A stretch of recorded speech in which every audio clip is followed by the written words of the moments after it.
പോയ വർഷം മലയാള സിനിമയെ സംബന്ധിച്ച് മികച്ചൊരു വർഷമായിരുന്നു. ഒന്നിനൊന്ന് മെച്ചമായ സിനിമകളും അതിശയിപ്പിക്കുന്ന പ്രകടനങ്ങളുമാണ് നമ്മൾ കണ്ടത്. അതുകൊണ്ട് തന്നെ സംസ്ഥാന ചലച്ചിത്ര പുരസ്കാരത്തെ ഉറ്റുനോക്കുകയാണ് എല്ലാവരും. ഈ വർഷത്തെ പുരസ്കാര പ്രഖ്യാപനം നവംബർ ആദ്യ വാരത്തോടെ ഉണ്ടായിരിക്കും.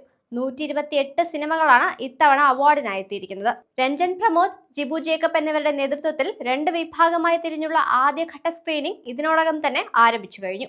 ഒക്ടോബർ 20-നുള്ളിൽ തന്നെ ആദ്യഘട്ട സ്ക്രീനിംഗ് പൂർത്തിയാക്കാനാണ് നിർദ്ദേശം.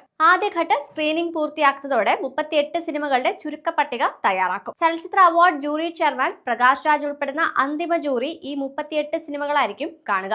ഇതിനുശേഷം മികച്ച ചിത്രം, സംവിധായകൻ, നടൻ, നടി തുടങ്ങിയ എല്ലാ അവാർഡുകളും സംബന്ധിച്ച പട്ടിക സർക്കാരിന് കൈമാറും.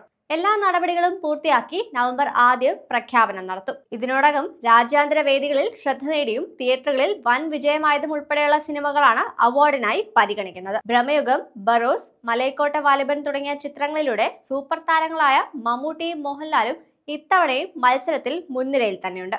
ഇവർക്ക് പുറമെ ഫഹദ് ഫാസിൽ, വിജയരാഘവൻ, ആസിഫ് അലി, ടൊവിനോ തോമസ് തുടങ്ങിയവരാണ് മികച്ച നടനുള്ള പുരസ്കാരത്തിനായി പരിഗണിക്കുന്നവരിൽ മുൻനിരയിലുള്ളത്. കനി കുസൃതി, അനശ്വര രാജൻ, ജ്യോതിർമയി എന്നിവരാണ് മികച്ച നടിക്കുള്ള പുരസ്കാരം പ്രതീക്ഷിക്കുന്നത്.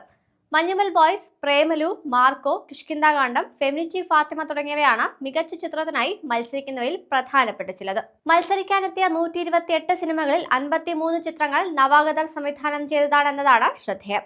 ഇതിൽ ബറോസ് എന്ന ചിത്രത്തിലൂടെ മോഹൻലാലും പണി എന്ന ചിത്രത്തിലൂടെ ജോജു ജോർജും മത്സര രംഗത്തുണ്ട്.